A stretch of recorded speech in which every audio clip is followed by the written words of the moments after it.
What's good with YouTube? Y'all already know Big Flocko with a convict's perspective, and I'm smashing, dashing, sliding on through with a little bit of energy.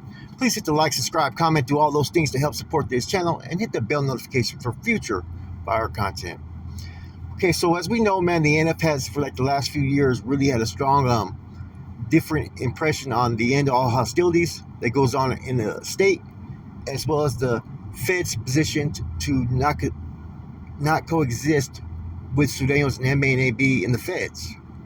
So you have basically two different things going on, two different positions within the NF, right?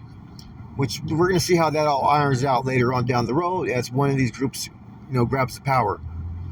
I don't think there'll be any change in the state, to be honest with you. I think whatever's going on there is going to maintain, right? But what does the Mexican Mafia in both the state and feds feel about all this? What do the Mexican Mafia members feel about in the feds? They don't coexist, right? But in the state, they coexist. And what does the state feel about that? Where in the state, they coexist, but in the feds, they don't. Now, I can't speak for any of these organizations, as you know, right? But I can make a hypothesis, right, which is an educated guess through discussions that I've had with people who are ex-members, a base understanding of what the concepts are and what the whole plan is for each group. And you got to realize that both state and feds have almost different agendas within their organization, but not. Like in the feds, they actually have a federal commission that pretty much operates all their decision-making in the feds, right? Which is a select few elite elder members of that organization. State is a little bit different. In the state, being in California, there's more of an incentive to get along, not having to go in the hole, not having to go in the shoe. Therefore, I think that's where most of the members of that organization stand. It's all about the money, right? Now, when I first started doing this YouTube thing, I talked to one old school former metal, right? Been one for a long time, right? And what he told me was this. He said, we ain't been tripping off the NF since basically the late 70s and 80s. There have not been a concern for us. We got the manpower as far as in the Southsiders. We got our established territories. They're not going to be able to infiltrate what we have down south, right? We're still going to continue to fucking establish different territories in different areas. So to them, the NF was not really a concern.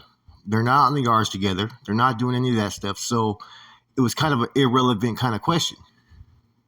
In their eyes, they're a business. They're more worried about establishing more territories, generating more income. They ain't got time to worry about, in their eyes, what the NF or Norteños are doing. It's not really a concern to them unless they're on their yard and there's tension and whatnot. Then, for that carnal or whoever has that territory, then it may be a concern temporary. But it's not going to affect their businesses. It's not going to affect their control. So they don't really feed into all the, like I said, the shenanigans or BS in their eyes because they're about making money. So it goes back to the old kind of mindset of how most of the big homies from down south feel. A lot of times they don't care. It's not going to affect what they do from a day-to-day basis as much as they feel it affects the Norteños and NF. As long as it's not affecting their stream of income coming in, they could really care less. And that's just the truth, right? Like I said, they have their own, territories or prisons that they have to where they generate the income for their organization or for themselves, basically. Sometimes there's like transactions where, you send money this way or that way just to keep people fucking at a bay from infringing upon your territories, right? But the NMA is not really tripping either way. And like I said, being out there in the state on those lines, it benefits both groups being out there to generate income. And therefore, as long as they don't interfere with each other's business ventures, right, they're able to coexist. In the feds, there's really no value of them being on the same yard out there. It's not going to help anyone financially, right? So I think that they don't mind or care what goes on in the feds and what goes on in the state as long as what's going on does not affect their pockets, basically. Now, this is all hypothesis, right? And this is all just my perspective of it, right? But I think anybody that's been in the game long enough that was either part of that group or worked with that group understands exactly what I'm saying. They've never had the NF on their radar in the last 40 years as far as having any concerns about them. Now, of course, as I was told, from someone that was active in the state, right? He said that, of course, we're watching every move. We're welcoming you guys to the yard because there's nothing that's going to value either group if we decide to go to war in the state and whatnot. It's going to affect everybody's pockets.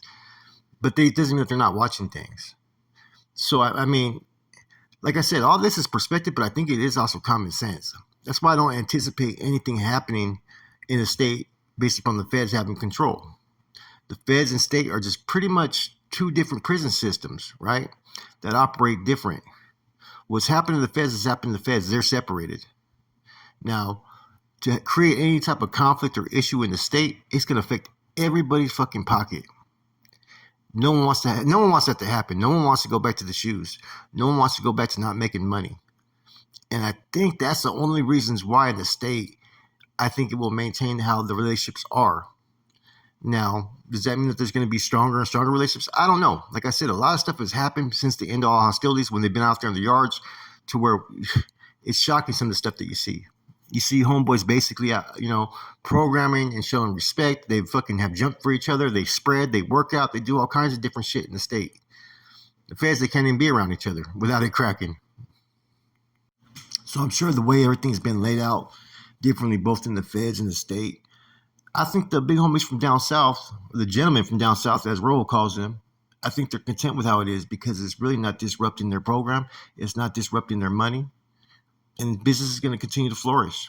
They've been able to make a lot of power moves in the last 10 years, especially up north. But there's been relationships too with the north, with down south, interstate compact, different types of relationships that have been both beneficial for both sides. Now, the homie did tell me when he was in the oil a couple times in the feds, right, or the shoe, that they'd be around, certain MA members and whatnot. There was a couple or one or two that would actually get at them and say, oh, our trip is not with the Norteños, it's with the NF and whatnot. And that was just discussions that were having in the whole. And of course, the homeboys, they're supposed to stay at bay and, not relinquish any information on their end and see what they can gather. But for the most part, that's always been fucking basically the voice of both sides. Our issue isn't with the Sudanos, it's with the MA. Then the MAs. Our issue isn't with Norteños, it's with the NF. So basically you have two organizations, right? But probably between the groups, they probably have anywhere from 600 to 800 members, whichever side of the line you're looking at. That's just an estimate. That's total within these two organizations. But the foot soldiers, there's a whole group of foot soldiers that are right underneath these groups. And as long as they basically stay in line, there's not going to really be any conflict or issues or concerns by either group. Like I said, a lot of the propaganda is basically based to unite the people in unity, to have different agendas and to have working relationships. Okay, look, that's the opposition, that's the enemy. So everybody's being trained, that's the enemy. But for the last 40-something years, the enemy really has not been tripping off the NF or the Norteños. Now, something that is a real concern of theirs is if any of these, what you call SNY factions, were to gain any type of traction on the streets, any type of recognition to where they start to infringe on their territories and they start to take from the hoods that they have control and to where it affects their pockets. So the fellas from down south have always been ones who got ahead of the issues before they became an issue. They did that with the Mongols. They did that with SSG back in the days. They've always been able to get ahead of all those issues. So I know right now that is one of the main concerns out of everything that they have right now. They don't care about what's going on with the NF state fed issue or, what's going on there. It's not going to affect their pockets. That's between them, they feel. As long as it doesn't jeopardize their safety and security, which they have all deployments ready if it was to be a threat. But that's not their concern. It's all about what's going on out there in the streets, these prisons and whatnot, because that's where the income's going to come for this organization, right? If people are out there, all of a sudden you have a bunch of whatever group that's starting to fucking pretty much recruit homeboys in a certain area and whatnot. Hey, they lose the area, they lose the income that comes from that area. But it's not going to happen. That's why the way that they've always operated has always been fucking very shrewd. It's always been calculated, and sometimes they'll address things to where it gets addressed immediately, and sometimes they have longer plans. See, they're kind of unpredictable, but one thing for sure, they're not going to let anybody come in and intervene and meddle with their fucking affairs or their fucking money. It doesn't matter who it is. Now, this just came from discussions that I have from, like, some were camaradas, some were former emeros. They were from different tiers, different levels, but all had pretty much the same agenda, man. They're not concerned with what the Northern Card does or the NF Card does, as long as it doesn't fuck with them, which is kind of makes sense. They've I had one individual who said that they like some of the things that they've seen and how the Norteños function and NF function, right? As far as the security measures and whatnot, which is a lot more stricter than how they operate. The only thing that he didn't like, he told me, was he noticed how, like, when there's tier movements, there's fucking rosters and whatnot, that they're putting down people's names and information, right, on paper that are part of, like, their enemies. And he goes, just like how he got the NF Constitution and some of the bylaws, right, which one individual, I guess, lost, and I guess the canines actually made a copy and gave it to the Southsiders, right? It's the same way they may get information about them. That's the only thing that I've ever heard from a Southsider, which they were kind of concerned about, because it's basically like you're almost dry snitching on paper if it gets intercepted, and things do get intercepted. And I had to explain to them that a lot of times that's done, right? So you're informed of who the individuals are that are there. Maybe you can look into their past. Maybe they had done something to their own people or to others, or you want to have that list of information in case he does something in that household, towards the homeboys. Therefore, you have information about this individual that committed some type of crime against the people. Like I said, though, man, the bottom line is this. The Mexican Mafia, the MA, has not had any concern about the NF for probably over 40 fucking years, man. Anyhow, this Flacco from ACV, a convict's perspective. I'm gone.